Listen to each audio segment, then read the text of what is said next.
There can be only one is a cool catchphrase. It is less cool when it turns out to be a legal warning about how many good Highlander movies you actually get. The year is 1991. Movie studios are high on sequels. The first Highlander has gone from weird box office underdog to rental store legend. On VHS shelves everywhere, Connor MacLeod stands in a trench coat, sword in hand, Queen blasting on the soundtrack in your memory.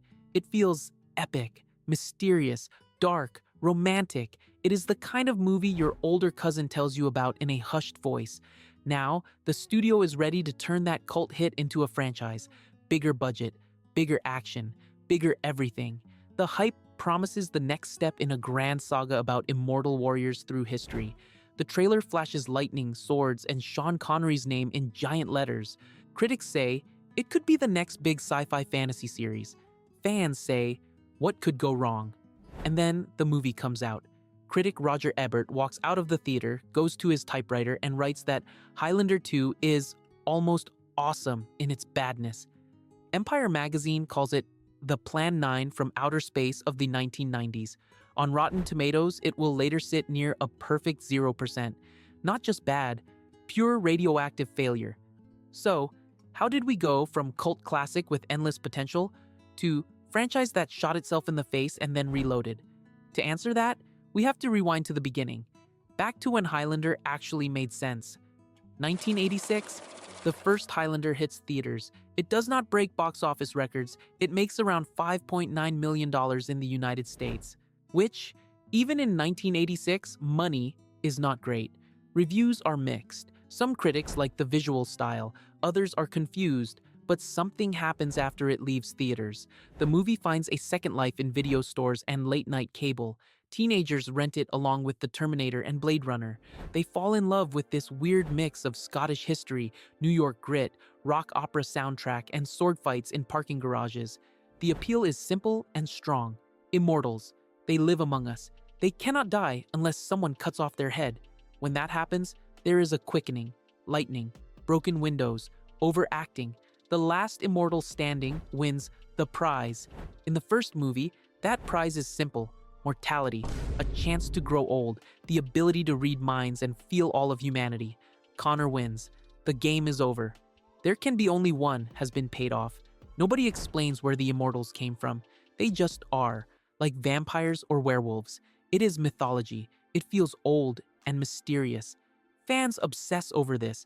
They debate in early fan clubs and fanzines. Who are the immortals really? How long have they been here? The lack of answers is part of the charm. So of course the studio decides to answer everything in one movie, in the dumbest way possible. By the late 1980s, Davis and Panzer, the producers, realize they are sitting on a cult phenomenon. Home video is selling, international markets are paying attention. The math is clear. You make a sequel, you get Christopher Lambert back, you somehow get Sean Connery back even though his character is very dead. You bring back director Russell Mulcahy, you give them a budget of around $30 to $34 million. That is real money for this kind of story.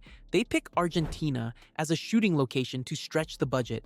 Cheaper labor, big sets, it is going to let them build this dark future world. But then, reality hits. Hard. Argentina's economy goes into meltdown. Hyperinflation, prices jump all the time. Sets and props that cost one thing on Monday cost something totally different by Friday. The production starts bleeding cash. Investors panic. Enter the bonding company. For most viewers, bonding company sounds like a nice insurance group that would sell you a friendly policy during the Super Bowl. On a film set, it is the group that holds the money and the power. When they think the production is out of control, they can legally step in and take over. Which is exactly what happens. The bonding company moves in. Their goal is not tell a great story. Their goal is get this finished as cheaply and quickly as possible. Director Russell Mulcahy is slowly pushed aside. In the edit, he is locked out of the room. The movie he thought he shot is not the movie the world gets. But even before the scissors come out, there is a deeper problem. A choice that will haunt the franchise forever. The Zeist problem. Remember how the first Highlander implied immortals are some strange force of nature? Highlander II looks at that and says, nah, they are aliens. In the theatrical cut, immortals are rebels from the planet Zeist. Yes, Zeist. They fight in some cheap-looking sci-fi war. An evil ruler named Katana, played by Michael Ironside, sends Connor and Ramirez to Earth as punishment. They arrive in the past. They become immortal. All of the Highlander mythology is now a sci-fi prison sentence from another planet. It is like someone took dark fantasy, poured Mountain Dew all over it, stuck on a plastic space helmet, and called it a day. There are so many problems with this, it is hard to pick where to start. It turns mythology into bad science fiction. It makes the prize in the first film pointless. Connor already won. The game was over.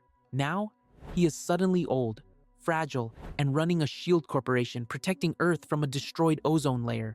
Then aliens from Zeist show up and make him immortal again. Because the script says so, no logic, no rules. It feels like fan fiction written on a deadline. Fans who love the mystery are now sitting in theaters thinking, I waited 5 years for this. It is like if you made a sequel to The Matrix and the twist was Neo was actually from Jupiter and works in customer service, and the movie just keeps piling on. Sean Connery's Ramirez, who died in the first movie in a dramatic sacrifice, simply comes back because Connor shouts his name really loud. He then cracks jokes, swings a sword for a bit, then dies again. For this, Connery reportedly got paid around $3.5 million for about 9 days of work. Honestly, good for him. Russell Mulcahy sits in the premiere, watches about 15 minutes of this cut he did not control, and walks out. The director of your franchise is physically unable to sit through his own movie. That is not a great sign. Critics line up to swing the sword. Roger Ebert calls it hilariously incomprehensible. Not just bad, confusing. Empire says it is the Plan 9 from outer space of the 1990s.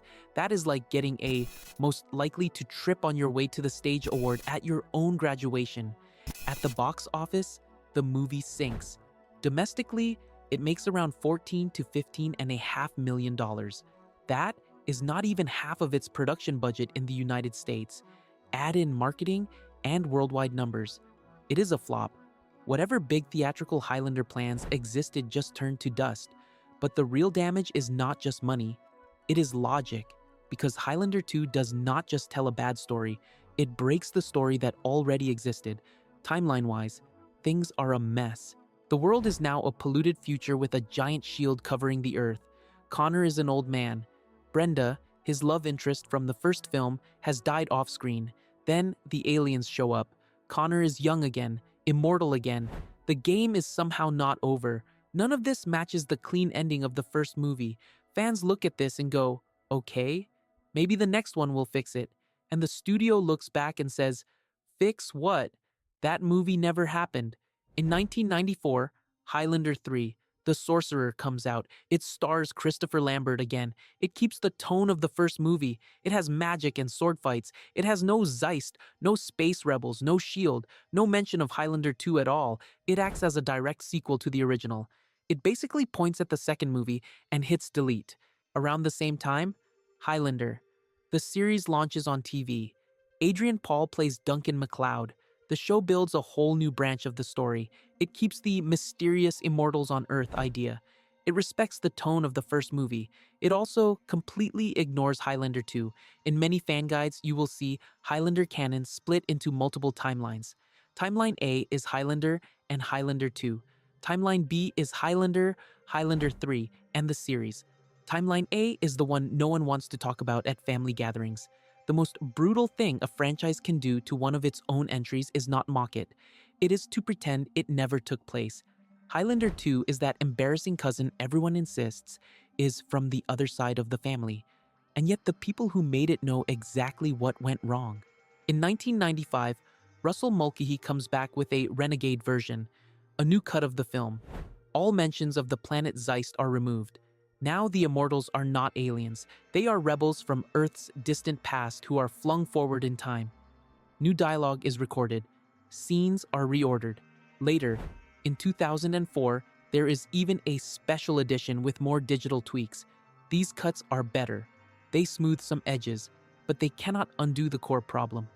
Once you take the clean ending of the first movie and mess it up this badly, you cannot unring that bell. Fans see the Renegade version as a less awful Highlander 2. Not a good movie, just a more watchable train wreck. Online, Highlander 2 becomes a legend. Message boards and early fan sites joke about the Zeist cut as if it is a curse word. On Reddit years later, you will find posts with titles like Explain Highlander Canon without mentioning Highlander 2, and the top comment is just, easy, there can be only one. People on YouTube call it a case study in how to ruin your own lore in 90 minutes. The franchise does go on. There are more movies, more spin-offs, novels, a cartoon, yet the smell of Highlander 2 never fully fades. When people talk about Highlander now, there are always two conversations. One is about how cool the idea is, Immortals, history, Queen on the soundtrack. The other is about how badly one sequel almost killed the whole thing. So, well, what did we actually lose? The first Highlander gave fans a simple, powerful myth. You are born different, you live through centuries, you survive wars and plagues and heartbreak, you watch everyone you love grow old and die. You carry all of that weight. Then, at the end, you win a prize that finally lets you rest. That is a complete story. It hits that longing for meaning that people latch onto. Highlander 2 takes that story and says, actually, you are from a place called Zeist. You are here because of space politics. Also, never mind about your happy ending. We need you for the sequel. It trades emotion for noise, mystery for bad exposition. It shows what happens when a studio looks at a finished story and sees only content to be stretched until it snaps. In that way, Highlander 2 is not just a weird mistake from the early 1990s. It is a warning from the future. About what happens when money and panic and bad rewrites override the thing that made people care in the first place. Because in a story about immortals, the first rule was supposed to be simple. There can be only one. They probably should have listened.